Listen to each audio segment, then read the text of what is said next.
ফেনীতে 3টি সংসদীয় আসনে আমাদের মোট ভোট কেন্দ্র আছে 428টি এবং 428টি ভোট কেন্দ্রে আমাদের ভোট কক্ষ আছে 2439টি।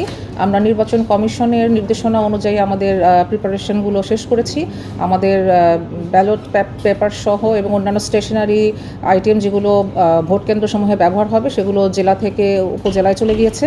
ফেনী 1 যে আসনটি সেটি সীমান্তবর্তী একটি আসন, সেখানে 3টি উপজেলা আছে। এই সীমান্তবর্তী আসন বা উপজেলা হওয়াতে এখানে আইন শৃঙ্খলা রক্ষার্থে বিজিবি কাজ করবে।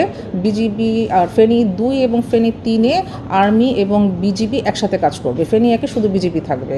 এর বাইরে আমাদের পুলিশের মোবাইল টিম থাকবে। পুলিশের মোবাইল টিমের সংখ্যা ফেনী 1-এ 12টি, ফেনী 2-এ 16টি মোবাইল টিম কাজ করবে, ফেনী 3-এও 16টি মোবাইল টিম কাজ করবে। এর বাইরে পুলিশের স্ট্রাইকিং টিম থাকবে প্রতি উপজেলায় একটি করে। আর আনসারের 12টি সেকশন কাজ করবে স্ট্রাইকিং টিম হিসেবে। র্যাবেরও স্ট্রাইকিং ফোর্স থাকবে 12টি। আমাদের এর এক্সিকিউটিভ ম্যাজিস্ট্রেট হিসেবে ফেনীতে 6টি উপজেলা বা 3টি সংসদীয় আসনে 19 জন এক্সিকিউটিভ ম্যাজিস্ট্রেট কাজ করবে। জুডিশিয়াল এনকোয়ারি কমিটি এবং অ্যাডজুডিকেশন কমিটির যে 3 জন আছেন তাদেরকে ছাড়া আরও 7 জন জুডিশিয়াল ম্যাজিস্ট্রেট ডিপ্লয় করা হয়েছে, যারা ভোটের দিন বা তার আগেও তারা অলরেডি ডিপ্লয়েড আছেন, তারা কাজ করছেন এবং ভোটের দিনও তারা মাঠে থাকবেন। নির্বাচনের আইন শৃঙ্খলা এবং নির্বাচনী যে আচরণবিধি আছে সেগুলো প্রতিপালন হচ্ছে কিনা এবং কোনো রকম ব্যত্যয় থাকলে সেগুলো আমলে নিয়ে ব্যবস্থা গ্রহণ করার জন্য নির্বাহী ম্যাজিস্ট্রেট এবং জুডিশিয়াল ম্যাজিস্ট্রেটরা মাঠে কাজ করবেন। আর আমাদের এখন পর্যন্ত আমাদের পরিবেশ ভালো আছে।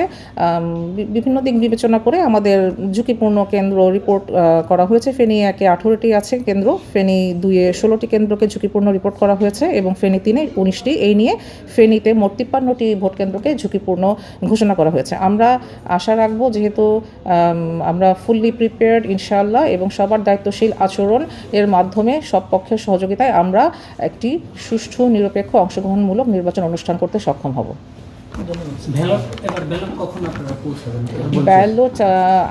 ব্যালট অলরেডি উপজেলায় চলে গিয়েছে এআরওদের কাছে। 11 তারিখ সকাল থেকে প্রিজাইডিং অফিসাররা এআরওদের অফিসে গিয়ে সেখান থেকে তাদের কেন্দ্রের জন্য যে ম্যাটেরিয়ালগুলো লাগবে, সেখানে স্টেশনারি প্রোডাক্ট এবং ব্যালট তারা সংখ্যা বুঝে নিয়ে, সব আইটেম বুঝে নিয়ে তারা কেন্দ্রে যাবেন।